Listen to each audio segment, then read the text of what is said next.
En cette première semaine de campagne électorale, l'Essentiel poursuit sa tournée des principales formations politiques pour parler enjeux et organisation. C'est au tour ce soir du Bloc québécois et pour ça, je retrouve Alexis Brunel-Duceppe qui est candidat à sa réélection dans la circonscription de Lac-Saint-Jean.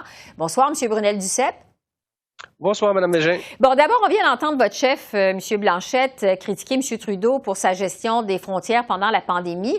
Je vous demanderais, est-ce que dans cette campagne au Bloc québécois, vous entendez surtout critiquer le bilan du gouvernement sortant pour sa gestion de la pandémie? Est-ce que c'est votre stratégie de campagne?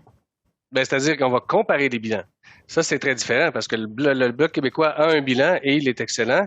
Maintenant, le Parti libéral a aussi un bilan et en matière de frontières, ça fait dur, là. Justin Trudeau il a trop attendu pour fermer les frontières pendant la première vague. Il a trop tardé encore pour l'arrivée des variants. Il a trop tardé pour imposer des tests aux voyageurs. Puis il a trop tardé pour inspecter les quarantaines. Je veux dire, le bilan de Justin Trudeau aux frontières, il se résume en 2 mots. Trop tard.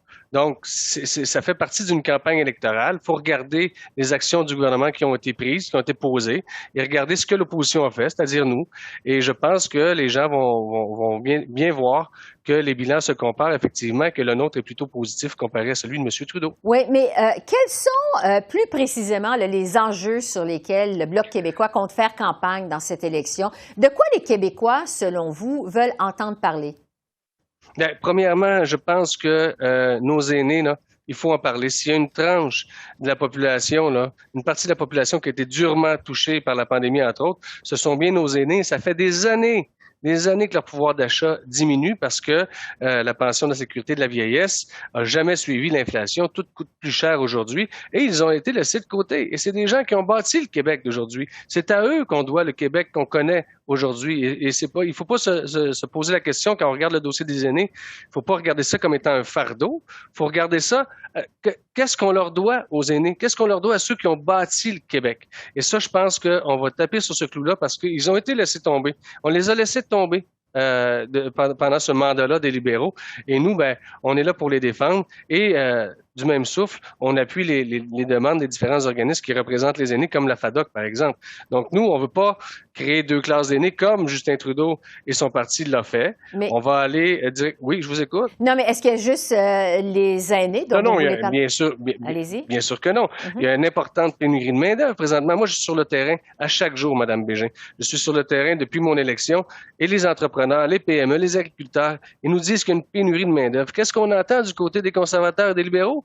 Qu'on veut créer des emplois. Les conservateurs nous arrivent avec un plan ils nous disent qu'ils vont créer 1 million de jobs. Les gens veulent pas voir de nouvelles jobs. Les gens veulent combler les jobs qui manquent présentement, où il manque de main-d'œuvre présentement. Donc, ça va être une stratégie différente. Nous, on va arriver avec des propositions concrètes par rapport à la pénurie de la main-d'œuvre, entre autres. Bon. On va parler de la langue française, bien évidemment, qui est en péril. Au Québec, tout le monde le dit, et les actions des libéraux, encore une fois, arrivent pas, c'est pas à la hauteur de ce que les gens, les Québécois et les Québécoises demandent pour protéger le français. On va parler de la gestion de l'offre, encore une fois. On a été aux côtés des agriculteurs, des agricultrices tout au long de notre mandat, avec C216, entre autres. On a réussi à faire voter les libéraux pour notre projet de loi, imaginez-vous donc. Il est arrivé en comité, mais là, Justin Trudeau nous a lancé en campagne électorale. Il va falloir recommencer la bataille une fois ces élections-là terminées. Oui. Sur les défis du Bloc québécois pendant cette campagne électorale, si on regarde la position des partis sur la ligne de départ, si on se fie à certains sondages, en tout cas, c'est les libéraux qui sont en avance au Québec, ils seraient en bonne position pour reprendre certaines des 32 circonscriptions que vous aviez gagnées en 2019. Votre chef a pourtant dit cette semaine qu'il vise 40 sièges le 20 septembre. Quel est votre plus gros défi au Bloc québécois dans cette campagne électorale? Bien, faut regarder les sondages d'un sondage à l'autre. Il y a un abacus qui vient de sortir aujourd'hui qui donne 34 pour les libéraux, 31 pour le Bloc au Québec. Mais si vous connaissez, vous savez un peu comment ça fonctionne au Québec, le vote libéral, il est très concentré dans certains comtés. Donc ça veut dire que le Bloc est en avance dans la grande majorité sur des comtés au Québec et c'est plutôt les libéraux qui risquent de perdre des sièges. Donc ça, on peut analyser les sondages comme on veut. Je trouve trouve ça bien que mon chef ait donné l'objectif du Bloc québécois, comme Justin Trudeau va dire qu'il veut être premier ministre, comme Erin O'Toole veut dire qu'il veut être premier ministre, ben, le Bloc québécois dit qu'il veut représenter la majorité des sièges au Québec. Donc ça, c'est parfait. Le défi du Bloc, il est toujours là, il est toujours présent, il a toujours été là, et c'est le même défi que les autres partis, c'est-à-dire, nous, on arrive avec une proposition politique, et il faut que les gens adhèrent à notre proposition et c'est à nous de les convaincre. Donc, on a le même défi que les libéraux, que les conservateurs, que les néo-démocrates et que les Verts. Ouais. Nous, il faut aller voir la population et leur dire, ben, regardez ce qu'on vous propose, là. On pense que c'est bien pour vous, puis on veut aller le défendre à Ottawa. Mais nous, on veut représenter le Québec à Ottawa et non pas le contraire comme les libéraux le font. Justement, représenter Ottawa au Québec. Oui, parce que le Bloc québécois répète souvent qu'il est le seul parti qui peut parler au nom des Québécois. Pourtant, lorsqu'on regarde la relation entre Justin Trudeau et François Legault, ben, elle semble plutôt bonne. Si on prend, pour exemple, cette entente de 6 milliards de dollars sans condition entre Ottawa et Québec au début du mois d'août pour les services de garde. Est-ce que cette belle harmonie entre messieurs Trudeau et Legault, ça vient vous nuire dans cette campagne électorale au Bloc québécois? Ben, la première des choses, ça, je pense que c'est un spin libéral là, qui veut qu'on dise que M. Legault, M. Trudeau s'entendent comme larron à foire. Je pense que M. Legault a tenu tête à M. Trudeau sur plusieurs dossiers et le Bloc, lui, a toujours, de toute façon, nous, on représente un consensus à l'Assemblée nationale et le Bloc est le seul parti qui peut parler pour le Québec parce qu'il parle exclusivement pour le Québec. Et la différence, elle est là. Nous, on fait pas de compromis. Si c'est bon pour le Québec, on est pour, peu importe de quel parti ça vient. Si c'est mauvais pour le Québec, on est contre. Et bien évidemment, nous autres, en plus, on avance des propositions. Et dans un gouvernement minoritaire, je pense sincèrement, et ça, tous les analystes vous le diront, et tous ceux qui ont suivi l'actualité, le Bloc a un beau bilan. On a été présents en Chambre. Mais vous savez, depuis de 2011 à 2019, là, on n'a pas beaucoup entendu parler du Québec à Ottawa parce que le Bloc était un parti qui n'était pas reconnu. Quand on est revenu en force en 2019, soudainement, on s'est mis à parler du Québec à Ottawa. Ouais. Soudainement, on a entendu des nouvelles d'Ottawa, puis et soudainement, les propositions du Bloc québécois sont passées. Je vais vous parler du dossier du tunnel entre Québec et Lévis parce que M. Blanchette, bon, on le sait, a commencé sa campagne à Québec parce que le Bloc vise à arracher des sièges aux conservateurs dans la région de la vieille capitale. Hier, les députés conservateurs de la région de Québec ont promis des milliards de dollars pour la construction du fameux tunnel entre Québec et Lévis. C'est un dossier quand même qui est important dans la région de Québec.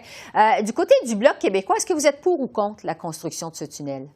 Je pense que mon chef a été très clair là-dessus. Ce qui est de champ de compétences du Québec reste de champ de compétences du Québec. Et quand les conservateurs viennent se mêler de ces champs de compétences-là et qu'après ça, ils nous disent qu'ils sont les chantres des juridictions entre le provincial et le fédéral, je me pose des questions. Donc, encore une fois, ils nous ont prouvé que par pur populisme ou par pur électoralisme, ils vont transgresser cette règle-là qui est celle de respecter les champs de compétences des provinces. Donc, ça a été très clair. Nous, on n'a pas à avoir d'opinion là-dessus puisque ça relève exclusivement de Québec, du provincial et donc de l'Assemblée nationale. Donc, pas d'opinion de la part du Bloc québécois. À part dans la région de Québec, là, le Bloc a aussi l'œil sur une circonscription voisine de la vôtre, où vous vous trouvez présentement, celle de Chicoutimi-Le-Fjord, qui est détenue actuellement par le conservateur Richard Martel. Vous lui opposez, le Bloc, une ancienne syndicaliste, Julie Bouchard. Comment ça se présente, la bataille dans Chicoutimi-Le-Fjord? Bien, ça va très bien. Je pense que Richard, que j'apprécie, doit peut-être avoir des nuits plus courtes parce que quand il s'est réveillé dimanche matin, le comté au complet était placardé avec les pancartes de Julie Bouchard. Et Julie, elle n'a pas la langue... comment je dirais ça? Disons qu'elle se laisse pas faire, elle a de la gueule, elle a de la répartie, elle est très impliquée, elle s'est mobilisée, et surtout, elle l'a vécu, le manque de transfert en santé sur le terrain. Elle sait de quoi on parle. Pour elle, c'est concret. C'est pas juste une discussion de bureau pour savoir combien qu'on a besoin, c'est quoi le pourcentage, qu'est-ce que ça veut dire en milliards de dollars. Elle l'a vécu, le manque de soins, le manque d'équipement, les infirmières qui font des doubles chiffres avec juste en quelques les yeux cernés. En quelques secondes, on n'a plus de temps, mais je veux quand même vous parler de cette élection en temps de pandémie. C'est quand même inédit. Une campagne électorale en pleine crise sanitaire. En quelques secondes, expliquez-nous jusqu'à quel point ça change vos façons de faire sur le terrain. À vous. Ben, nous, on va demander à la santé publique comment agir. On va être responsable. On fera pas des selfies en prenant les épaules des gens parce que c'est interdit. Ce ne sont pas des mesures sanitaires qui sont acceptables. Et c'est plus difficile pour nous de rencontrer des gens. Cette élection-là n'aurait pas dû avoir lieu. Tout le monde le dit sur le terrain, mais un peu partout. Et si Justin Trudeau se retrouve avec un gouvernement minoritaire suite à cette élection-là, ben, il devra réfléchir à son avenir. Ça, je vous le garantis. Alexis Brunel-Duceppe, candidat du Bloc québécois dans la circonscription de Lac-Saint-Jean, merci beaucoup. Merci. Merci, un Au plaisir. revoir.